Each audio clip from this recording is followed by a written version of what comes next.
નૈઋત્ય ચોમાસું મહારાષ્ટ્રના રત્નાગિરી પહોંચ્યું. ગુજરાતમાં ચોમાસાનું આગમન. પ્રી મોન્સૂન એક્ટિવિટીના ભાગરૂપે ગુજરાતમાં વરસાદની આગાહી.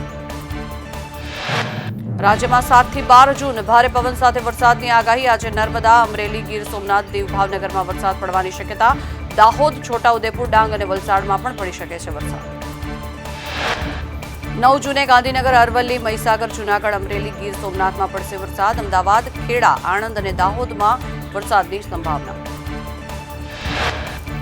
10 જૂને દ્વારકા, પોરબંદર, રાજકોટ, બોટાદ, ગાંધીનગર, અરવલ્લી અને મહીસાગરમાં વરસાદની મેઘમહેર. અમદાવાદ, ખેડા, આણંદ અને જૂનાગઢમાં પણ વરસાદની હવામાન વિભાગની આગાહી. 11 અને 12 જૂને ગુજરાતમાં ગાજવીજ સાથે વરસાદની આગાહી. 11 જૂને રાજ્યના અનેક જિલ્લાઓમાં મેઘરાજા મહેરબાન. વલસાડના કપરાડા તાલુકામાં ભારે પવન સાથે વરસાદ. વડોલી અને રાનવીરી ગામોમાં પણ વરસાદી આગમન. ડાંગ જિલ્લાના ગિરિમથક સાપુતારામાં વરસાદનું આગમન. સાપુતારા સહિત આસપાસના ગામોમાં વરસાદ ખાબક્યો. ખગોળશાસ્ત્રી દિવ્યદર્શન પુરોહિતની ગુજરાતમાં ચોમાસાને લઈને આગાહી. 15 દિવસમાં ચોમાસું બેસશે. આ વર્ષે ધોધમાર અને લાંબો વરસાદ રહેશે. એક જ દિવસમાં 5 થી 10 ઇંચ વરસાદ પડી શકે છે. આગામી 3 દિવસની દક્ષિણ ગુજરાતમાં વરસાદની આગાહી. નરેન્દ્ર મોદી 9 જૂને પીએમ પદે શપથ લેશે. શપથ સમારોહને લઈને તડામાર તૈયારીઓ શરૂ કરી દેવામાં આવી છે. દેશ વિદેશના મહેમાનો સમારોહમાં સામેલ થશે. સમારોહમાં 8000 જેટલા મહેમાનો હાજર રહેશે. શપથવિધિ સમારોહમાં સફાઈ કર્મીઓ, શ્રમિકો અને ટ્રાન્સજેન્ડર પણ ખાસ મહેમાન બનશે. સેન્ટ્રલ વિસ્ટા પ્રોજેક્ટના શ્રમિકો અને સફાઈ કર્મીઓને આમંત્રણ આપવામાં આવ્યું. ડ્રોન દીદીઓને પણ શપથવિધિ સમારોહનું આમંત્રણ અપાયું. પીએમ મોદીની શપથવિધિને લઈને ચુસ્ત સુરક્ષા બંદોબસ્ત. દિલ્હીમાં 9 અને 10 જૂને નો ફ્લાઇંગ ઝોન જાહેર કરવામાં આવ્યું. ડ્રોન અને પેરાગ્લાઇડર્સ અને હોટ એર બલૂન ઉડાવવા પર પણ પ્રતિબંધ મુકાયો. વડાપ્રધાન નરેન્દ્ર મોદીના શપથવિધિ સમારોહને લઈને 3 સ્તરીય સુરક્ષા વ્યવસ્થા ગોઠવવામાં આવી. મોટી સંખ્યામાં પોલીસ અને સુરક્ષા કર્મીઓ તૈનાત કરાયા. રાષ્ટ્રપતિ ભવન અને કર્તવ્ય પથની આસપાસ ઉચ્ચ સુરક્ષા વ્યવસ્થા પણ ગોઠવવામાં આવી. જમીનથી હવા સુધી દરેક ગતિવિધિ પર સતત નજર રખાશે. ભાજપના રાષ્ટ્રીય અધ્યક્ષ જેપી નડ્ડાને બંગલે એનડીએના દિગ્ગજ નેતાઓના હાઈ વોલ્ટેજ બેઠક. નીતિશ કુમાર, ચંદ્રબાબુ નાયડુ, અમિત શાહ, રાજનાથસિંહ, એકનાથ શિંદે અને ચિરાગ પાસવાન સહિતના નેતાઓ બેઠકમાં સામેલ. નવા મંત્રીમંડળને લઈને જેપી નડ્ડાના બંગલે ચર્ચા. ભાજપના સાથી પક્ષોને કયા મંત્રાલય આપવા તે અંગે ગહન ચર્ચા. એનડીએ સરકારમાં જેડીયુના 3 મંત્રી બની શકે છે. રામનાથ ઠાકુર પણ મંત્રીની રેસમાં આગળ. સુનિલ કુમારને બનાવી શકાય છે મંત્રી. જેડીયુના લલનસિંહને પણ મંત્રી પદ મળી શકે છે.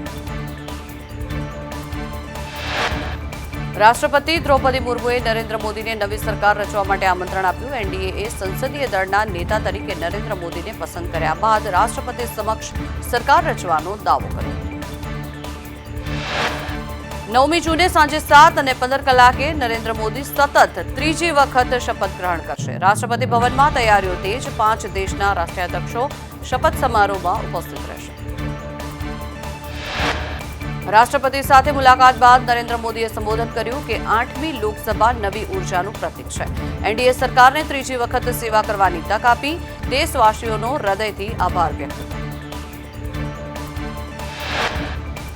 તો 2 ટર્મમાં દેશ આગળ વધ્યો છે. સમાજના દરેક તબક્કામાં પરિવર્તન નોંધાયું છે. 25 કરોડ લોકો ગરીબીની રેખાથી બહાર આવ્યા.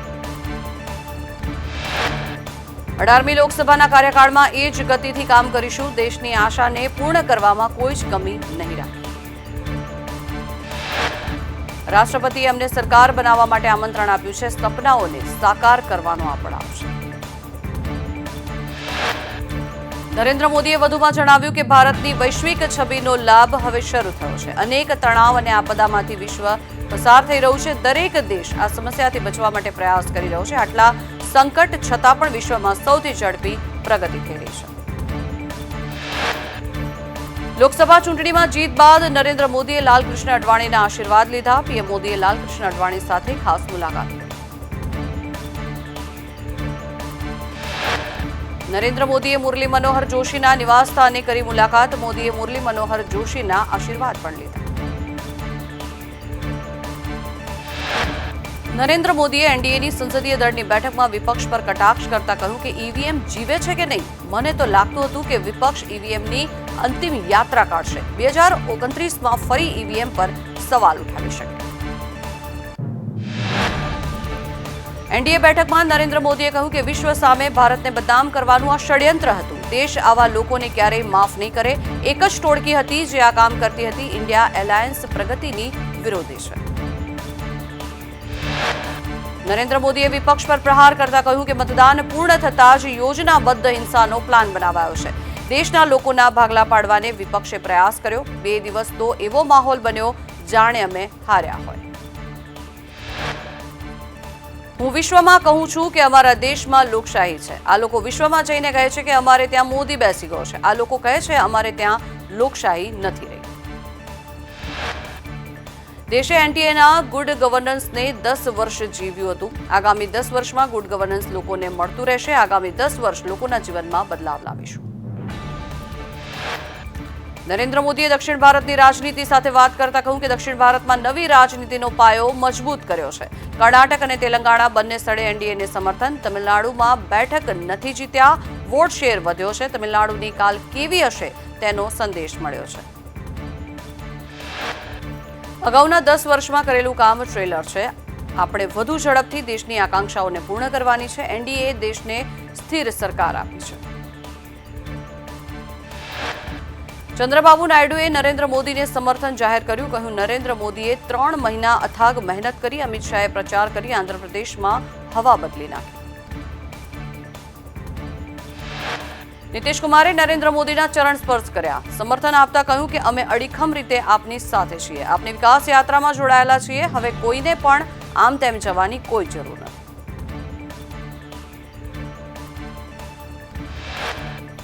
એનડીએની બેઠકમાં મહારાષ્ટ્રના સીએમ એકનાથ શિંદેએ કહ્યું કે હું બાળા સાહેબના વિચારો ધરાવતી પાર્ટી તરીકે મોદીજીનું સમર્થન કરું છું. હું આપણા આદરણીય વડાપ્રધાન નરેન્દ્ર મોદીજીને સંસદીય દળના નેતા તરીકે ચૂંટવાના પ્રસ્તાવને સંપૂર્ણ સમર્થન આપું છું. અજીત પવારે કહ્યું કે રક્ષામંત્રી રાજનાથ સિંહ, અમિત શાહ અને ગડકરી સાહેબે અહીં પ્રસ્તાવ મૂક્યો છે. હું તેને સમર્થન આપવા માટે ઊભો છું. મારી પાર્ટી રાષ્ટ્રવાદી કોંગ્રેસ પાર્ટી વતી હું નરેન્દ્ર મોદીજીના નામનું સમર્થન કરું છું. ચિરાગ પાસવાને નરેન્દ્ર મોદીને સંબોધતા કહ્યું કે આનો શ્રેય તમને જાય છે સાહેબ. તમે જ ઈચ્છા શક્તિ આપી હતી જેને એનડીએને 3જી વખત જીતવાની તાકાત આપી. ભારતના લોકોને તમારામાં પૂરો વિશ્વાસ છે. ફક્ત તમારામાં જ ઈચ્છા શક્તિ છે જે ગામ અને શહેર, અમીર અને ગરીબ વચ્ચેનો તફાવત દૂર કરી શકે છે. અનુપ્રિયા પટેલે કહ્યું કે આપના દળ વતી હું આદરણીય વડાપ્રધાન શ્રી નરેન્દ્ર મોદી સહિત તમામ નવા ચૂંટાયેલા સાંસદોને અભિનંદન પાઠવું છું જેઓ કરોડો દેશવાસીઓના હૃદયમાં વસે છે. પવન કલ્યાણે નરેન્દ્ર મોદીને સંબોધીને કહ્યું કે કાશ્મીરથી કન્યાકુમારી સુધી તમારા નેતૃત્વમાં ભારત તમારી સાથે છે. તમારી દેશભક્તિ, તમારા કાર્યો, તમારા શબ્દો તમને પ્રેરણા આપે છે. તમારા સમર્થન અને સહકારથી અમે આંધ્રપ્રદેશમાં સફળતા હાંસલ કરવામાં સફળ થયા છીએ. હું એનડીએ સંસદીય દળના નેતા તરીકે મોદીજીના નામનું સમર્થન કરું છું. નરેન્દ્ર મોદી એનડીએના નેતા બન્યા બાદ ભાજપમાં ઉજવણી. ભાજપના કાર્યકરોએ ઢોલ નગારા વગાડીને ઉજવણી કરી. મોદીના સાદ સાથે કાર્યકરો ઝૂમી ઉઠ્યા. ભાજપ કાર્યાલયોમાં મીઠાઈ વેચવામાં આવી અને આતિશબાજી કરાઈ. કંગના રનૌતને ચંદીગઢ એરપોર્ટ પર લાફો મારનાર સીઆઈએસએફ કોન્સ્ટેબલ સામે ફરિયાદ નોંધવામાં આવી. કુલવિંદર કૌર સામે આઈપીસીની કલમ 323 અને 341 હેઠળ ગુનો દાખલ કરવામાં આવ્યો. મહિલા કોન્સ્ટેબલ સામે જામીનપાત્ર કલમો હેઠળ ગુનો દાખલ કરવામાં આવ્યો. સીઆઈએસએફે આપ્યા કુલવિંદર કૌર સામે તપાસના આદેશ. ગુજરાત ભાજપના સંગઠન મંત્રી રત્નાકરની વિવાદાસ્પદ પોસ્ટ પરિણામો પર આડકતરી રીતે પોસ્ટ કરી. શ્વાનનો ફોટો સાથે વિવાદિત પોસ્ટ કરી. શ્વાનને વિકાસથી કોઈ મતલબ ન હોવાની પોસ્ટ કરી. ગમે એટલું સારું કામ કરો, કેટલાક લોકોને કોઈ જ લેવા દેવા નથી. અમદાવાદ ભાજપના સંગઠન મંત્રી રત્નાકરની વિવાદિત પોસ્ટ પર કોંગ્રેસ પ્રવક્તા પાર્થિવરાજ કઠવાડિયાએ નિવેદન આપ્યું કે ચૂંટણીના પરિણામોથી ભાજપના નેતા અને આગેવાનો બોખલાઈ ગયા છે. ભાજપના નેતાએ ડોક્ટર પાસે માનસિક પરિસ્થિતિની તપાસ કરાવવી જોઈએ. 2014 અને 19માં પૂર્ણ બહુમતી આપી ત્યારે બધા સારા લાગતા હતા. ભાજપના કુકર્મોના કારણે મતદારોએ ભાજપ વિરોધી મતદાન કર્યું. આવા નિવેદનો ભાજપની વરવી માનસિકતા ક્ષતિ કરે છે. આ પ્રકારની માનસિકતા લોકતંત્ર માટે હાનિકારક છે. ગેનીબેનના નિવેદનથી જિલ્લા કોંગ્રેસ પ્રમુખ નારાજ. જિલ્લા કોંગ્રેસ પ્રમુખ ભરતસિંહ વાઘેલાએ નિવેદન આપ્યું. ગેનીબેન ઠાકોરનું નિવેદન દુઃખદ છે. ગેનીબેન ઠાકોરના નિવેદનથી ઠેસ પહોંચી છે. ગેનીબેને કહ્યું હતું કે કોંગ્રેસમાં સંગઠનનો અભાવ છે. ઉમેદવાર પોતાના દમ પર લડે છે. ગેનીબેને 2 દિવસ પહેલા આપેલા નિવેદન પર પલટી મારી અને કહ્યું કે રાજ્યમાં ક્યાંક સંગઠન નિષ્ક્રિય રહ્યું હોય તો સુધારો થાય. જિલ્લા કોંગ્રેસ પ્રમુખની સમજફેર થઈ હોવાનું ગેનીબેનનું નિવેદન.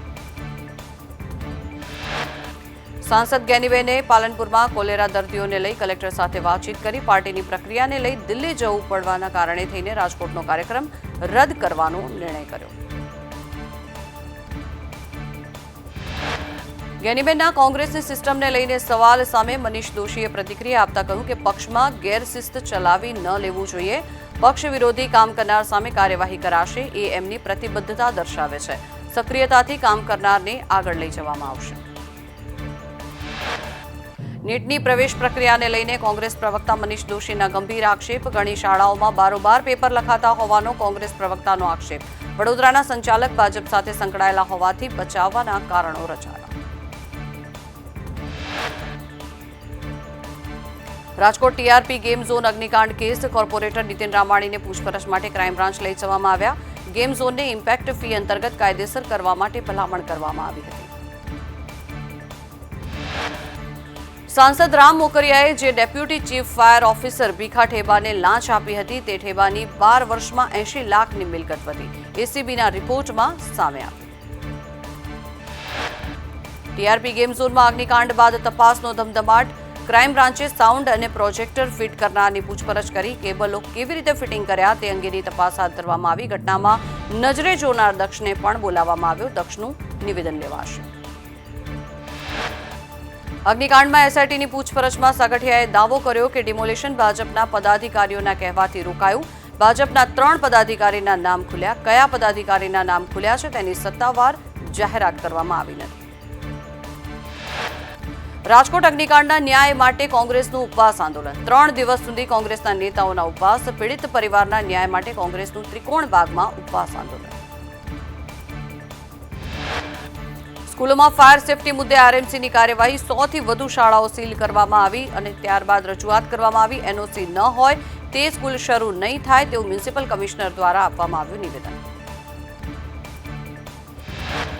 અગ્નિકાંડ બાદ મોરબી તંત્રની કાર્યવાહી. 2 ગેમ ઝોનના માલિકો સામે ફરિયાદ નોંધવામાં આવી. પતરાના શેડવાળું 2 માળનું ગેમ ઝોન બનાવવામાં આવ્યું હતું. ફાયર સેફટીનો અભાવ હતો. બીયુ પરમિશન પણ નહોતી. હાઈકોર્ટથી ફટકાર બાદ સુરત તંત્ર સફાળે જાગ્યું છે. સુરતમાં બીયુ પરમિશન ન હોવાથી અલગ અલગ વિસ્તારોમાં 250 સ્કૂલ સીલ કરવામાં આવી.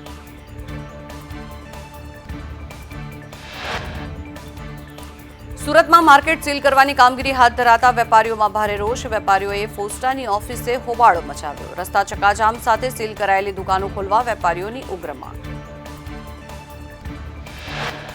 અગ્નિકાંડ બાદ દ્વારકા નગરપાલિકા સફાળે જાગી. હોટેલ, ગેસ્ટ હાઉસ અને હોસ્પિટલને નોટિસ ફટકારવામાં આવી. સાથે જ ધર્મશાળા, રેસ્ટોરન્ટ સહિત 320 જેટલા એકમોને પણ નોટિસ ફટકારાઈ. ફાયર એનઓસી ઓનલાઈન મેળવી લેવા માટે નોટિસ આપવામાં આવી. એએમસીએ રિવરફ્રન્ટમાં રોયલ મેળો સીલ કર્યો. જેમાં સંચાલકોનું કહેવું છે કે ફાયર સેફટી અને આરએનબી સહિતની મંજૂરી હોવા છતાં મેળો સીલ કરવામાં આવ્યો છે. એએમસીએ માત્ર મૌખિક સૂચના આપી હતી. ટ્રાયલ કરવાથી એએમસીએ મેળો સીલ કર્યો.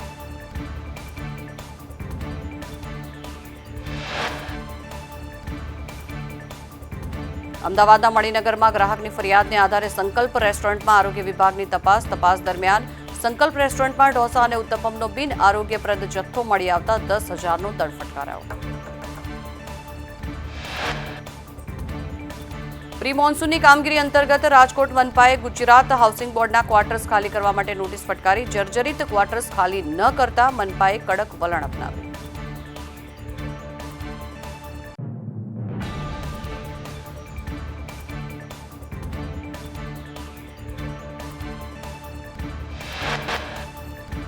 અમદાવાદના બોપલ ગુમામાં એએમટીએસની બસ સોસાયટીમાં ઘૂસી આવી. બસ ચાલક દારૂના નશામાં બસને અન્ય રૂટ પર લઈ ગયો હોવાના આક્ષેપ લગાવવામાં આવ્યા. સમગ્ર બનાવમાં સદનસીબે કોઈ જાનહાનિ નથી.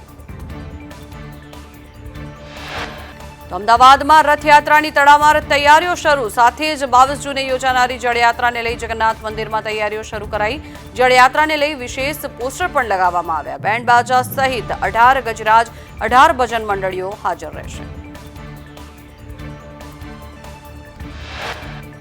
ડીજીપી વિકાસ સહાયે રથયાત્રાને લઈ ઉચ્ચ અધિકારીઓ સાથે બેઠક યોજી. નવી કમિશનર ઓફિસમાં કંટ્રોલ રૂમ તૈયાર કરવામાં આવ્યો. નવો કંટ્રોલ રૂમ તમામ ટેકનોલોજીથી સજ્જ. તાત્કાલિક નવો કંટ્રોલ રૂમ શરૂ કરવા સૂચના અપાઈ. તો અમદાવાદમાં રથયાત્રા પહેલા ક્રાઇમ બ્રાન્ચ સક્રિય થઈ છે. ક્રાઇમ બ્રાન્ચે ડ્રોન થકી સર્વેલન્સ હાથ ધર્યું છે. ડ્રોન કેમેરાની મદદથી ગતિવિધિઓ પર બાજ નજર રખાશે. રાજ્યભરમાં નકલી બિયારણને લઈને કૃષિ વિભાગની 19 ટીમો દ્વારા તપાસ. રાજ્યભરમાં 483 નોટિસ ઇસ્યુ કરવામાં આવી છે. બિયારણ, ખાતર, દવાનો મોટો જથ્થો અટકાવવામાં આવ્યો. 6.15 કરોડનો જથ્થો કૃષિ વિભાગે અટકાવ્યો. 10 જૂને મળશે ગુજરાત ભાવ પંચની બેઠક. કૃષિ મંત્રી રાઘવજીની અધ્યક્ષતામાં રવિ પાકના ભાવો નક્કી કરવા માટે બેઠક મળશે. પાક ધિરાણ ન અપાતા ગઢડાના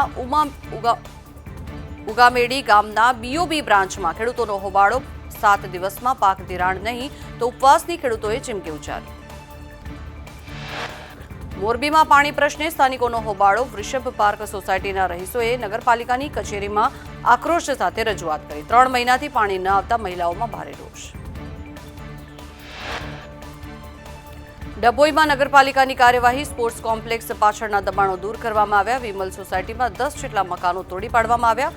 2 નોટિસ બાદ પણ દબાણ ન હટાવાતા કાર્યવાહી કરવામાં આવી. મોરબીમાં રેલવે હદમાં ખડકાયેલા દબાણો દૂર કરવામાં આવ્યા. એલી કોલેજ રોડ પર કેબિનો સહિત 44 જેટલા દબાણો હટાવાયા. ગણેશ મહોત્સવને લઈને સુરત સીપીનું જાહેરનામું. શ્રીજીની પ્રતિમા 9 ફૂટથી ઊંચી નહીં રાખી શકાય. દર વર્ષે 12 ફૂટથી વધુની શ્રીજીની પ્રતિમા બનતી હતી. વડોદરા સંકલ્પ સમિતિની બેઠકમાં ગંગા દશેરામાં યોગ્ય આયોજનની રજૂઆત થઈ છે. નદીમાં પૂજા કરવા માટે યોગ્ય વ્યવસ્થા કરવા માટે એમએલએ અક્ષય પટેલ અને ચૈતન્યસિંહ ઝાલા હાજર રહ્યા. ગાંધીનગર જિલ્લાના 4 વિસ્તાર કોલેરાગ્રસ્ત જાહેર થયા છે. દહેગામમાં પાણીના 12 સેમ્પલ ફેલ થતા ટેન્કરથી પાણી આપવામાં આવ્યું. પાણીની પાઇપલાઇન બદલાવવાની કામગીરી શરૂ કરવામાં આવી.